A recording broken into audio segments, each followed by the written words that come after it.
Dooley Noted, 9/29/2014. Hi, I'm Dr. Kathy Dooley. I'm here at an NKT seminar, and someone had asked me to show how we release jaw muscles, and I think it can be a helpful thing to know what to release and how to release it. I'm going to show you a mechanism, a way to palpate, but also a way to fix it with a toothbrush. Every single morning, every single night, minimum. Okay? Here's Kento. Kento, superstar. He's an NKT superstar. He's amazing. He's also strong first, so he might, when he's trying to press, just use that jaw a little bit. And I want the tension that's in his jaw, in his abdomen, where it belongs. So, especially during a press. So let's see if we could bring the camera in a little closer to see Kento here. Let's put him in cervical neutral. Let's just watch him track. He's going to open the jaw. Ooh, he immediately deviates to the right, and then tries to bring it back to center. Open, deviates right. Tries to bring it back to center, so we have a lot of right deviation. What happens is the left lateral pterygoid, the left medial pterygoid deviate the jaw to the right. The right masseter also deviates you to the right. Have you noticed a discrepancy in your press where you weren't able to press as easily on the left or right side? Left side. His deviation is to the right, so I'm thinking that maybe somebody that helps him to stay rotated to the right might be inhibited. So you've noticed some problems with the pressing, so I won't show you NKT on camera, but in NKT we would test to see what the jaw is inhibiting, so I'm just going to show you the release for what we suspect is masseter and lateral pterygoid.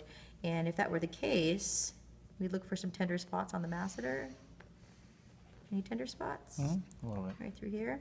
And then for the medial and lateral pterygoid, I have to glove up because these are inside of the jaw. I would palpate between the sphenoid bone and the mandible.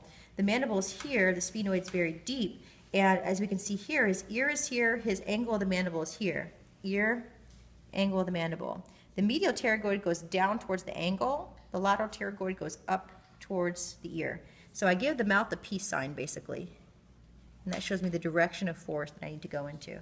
So if you don't mind opening your jaw, Kento, I'm going to go between his back molars and the mandible. I'm going to head upwards and right here, open up for me a little bit wider. Oh, that's not a party in there. There's the lateral pterygoid going this way, and then the medial pterygoid between the mandible and angle. He's really tight in there, does not want to let go.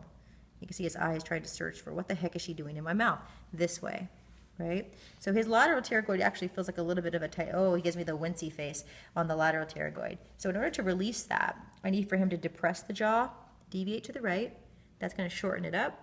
And then I'll have him deviate left and then elevate the jaw to put it on stretch, and my finger's going up towards his ear. You okay, Kento? Drop the jaw, deviate right, and then deviate left, and close the jaw. Oh. For the medial pterygoid, I would do something very similar. I'd go between the back molars, go right behind them in the mandible, so I'm between the sphenoid and the mandible, and I have him start with a closed mouth and a deviation to the right, which is a little challenging for him, and then deviate left and elevate. Oh, I know it's hard. So he's deviating to the right, there you go, and closing, deviate left, and dropping the jaw. He's got a little bit more dysfunction down here, right? For his masseter release on the right, I would want to come to his sore spots. I'm going to pull tension upwards as he drops the jaw down and deviates now to the left to release it. Since he had a right deviation, I'm releasing the right masseter. Open the jaw, deviate left. Good. Open the jaw, deviate left. Good.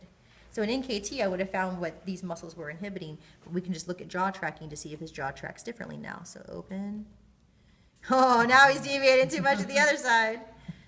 And open. There we go. And again. And you can see that that major shift is now taken away. So Kento, if I could teach you how to release this on your own, and I won't let you use my toothbrush, so I'll show the camera how to do it. So you take your toothbrush. For the lateral pterygoid, you would shove it upwards towards the ear. For the medial pterygoid, you would shove it downwards towards the ankle. So if you were trying to shorten up the lateral pterygoid, you would drop the jaw, deviate it to the right, like so. Then I deviate left and elevate it. Or sorry, yeah, elevate it. So depress it, right deviate, left deviate, elevate. If you have a vibrating toothbrush, even better. It really gives you a nice little massage. Medial pterygoids, of course, the opposite. So I'm going to start with an elevated position and deviation to the right. Drop, deviate left. Looks kind of funky, but you can do this while you're already brushing your teeth if you have jaw dysfunction. You just need somebody like an NKT specialist to find out what those muscles are actually inhibiting. For Kento, it might be something involved with his press, and we'll find that out here in a second.